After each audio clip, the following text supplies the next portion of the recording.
Thanks for watching. Don't forget to like, comment, share and subscribe to. السلام علیکم ناظرین، آپ دیکھ رہے ہیں قرآنک ایجوکیشن سینٹر۔ میں ہوں آپ کا میزبان محمد فیضان۔ ہمارے ساتھ مفتی محمد مزمل صاحب موجود ہیں۔ السلام علیکم مفتی صاحب۔ وعلیکم السلام ورحمۃ اللہ وبرکاتہ۔ جی ناظرین، آج ہم مفتی صاحب سے سورہ نحل کی فضیلت پوچھیں گے۔ جیسا کہ آپ سب جانتے ہیں، ہم الحمدللہ قرآن پاک کی آل صورتوں کی فضیلت لے کر حاضر ہوئے ہیں آپ کے سامنے۔ تو آج ہم سورۃ نحل کی فضیلت پوچھیں گے مفتی صاحب۔ بسم اللہ الرحمن الرحیم۔ السلام علیکم ورحمۃ اللہ وبرکاتہ۔ اللہم صلی علی سیدنا و مولانا محمد وبارک وسلم۔ امید ہے فیضان بھائی آپ بھی ٹھیک ہوں گے؟ جی انشاءاللہ۔ معزز سامعین بھی ٹھیک ہوں گے؟ بالکل۔ قرآن مجید کی خدمت میں مصروف ہے قرآنک ایجوکیشن سینٹر جی، اور ہمارے تو ماشاءاللہ چینل کا نام ہی قرآنک ایجوکیشن سینٹر ہے۔ تو ہم ویسے قرآن پاک کی الحمدللہ سے فضیلتیں، اور اللہ نے نام ہی کیسا ہمیں عطا کیا ہے، تو انشاءاللہ قرآن کی خدمت کرتے رہیں گے انشاءاللہ۔ اور اگر ہمارا تو یہ یقین ہے قرآن کی خدمت میں لگے رہیں تو قیامت کے دن یہ حضور کی بارگاہ میں حوض کوثر پر ہماری سفارش کریں انشاءاللہ۔ تو ہماری تو نیت ہی ہے انشاءاللہ، خالص یہ نیت لے کر ہم آپ لوگوں کے سامنے حاضر ہوتے ہیں۔ تو سورۃ النحل کی فضیلت آپ نے ڈسکس کی۔ نحل عربی زبان میں نحل جو لفظ استعمال ہوتا ہے، اگر اردو میں ٹرانسلیٹ کریں تو وہ شہد کی مکھی کے لیے استعمال ہوتا ہے۔ شہد کی مکھی کے لیے، ہاں جی، سورت کا نام شہد کی مکھی کے طور پر یعنی یہاں پہ جو ہے نام رکھا گیا ہے۔ جی۔ اب یہاں پر مکہ کے دور کا یہ مکے کے دور میں نازل ہوئی ہے۔ جی۔ قرآن مجید کی جو موجودہ ترتیب ہے نا، وہ ترتیب توقیفی چل رہی ہے۔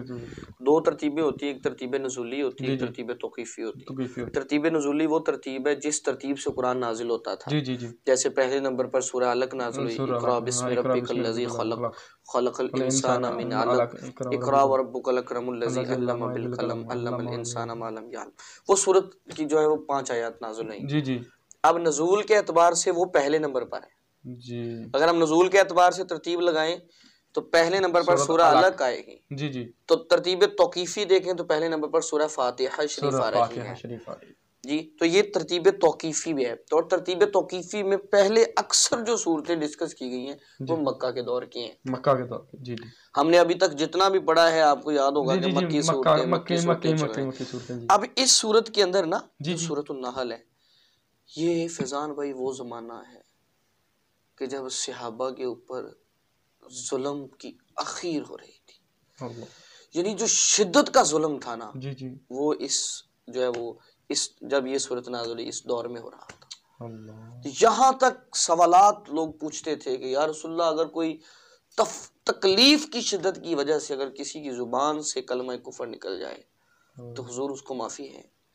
یہاں تک زخم لوگوں کے، یہاں تک تکالیف ان کو پہنچ چکی تھی، اور ان قریب ہجرت کا وقت آنے والا تھا، مسلمانوں کو ہجرت کا حکم ہو جانا تھا۔ تو یہ صورت اس دردناک کہانی کو بیان کرتی ہے، اور اللہ پاک بار بار تنبیہ کرتی ہے۔ یہاں تک کافر کہنے لگ گئے تھے کہ اچھا محمد، اگر تم سچے ہو صلی اللہ علیہ وسلم تو اپنے اللہ کو کہو نا کہ ہمارے اوپر عذاب بھیجے، ہمارے اوپر پتھر برسائے۔ تو پھر اللہ پاک سمجھا رہے ہیں کہ بے وقوفو، سمجھایا جا رہا ہے عذاب تو تمہارے اوپر آیا ہوا ہے، ابھی تو مہلت ملی ہوئی ہے کہ سمجھ جاؤ، دین کے راستے سے دور ہے، عذاب ہی نہیں، اس سے بڑا عذاب کیا ہو سکتا ہے؟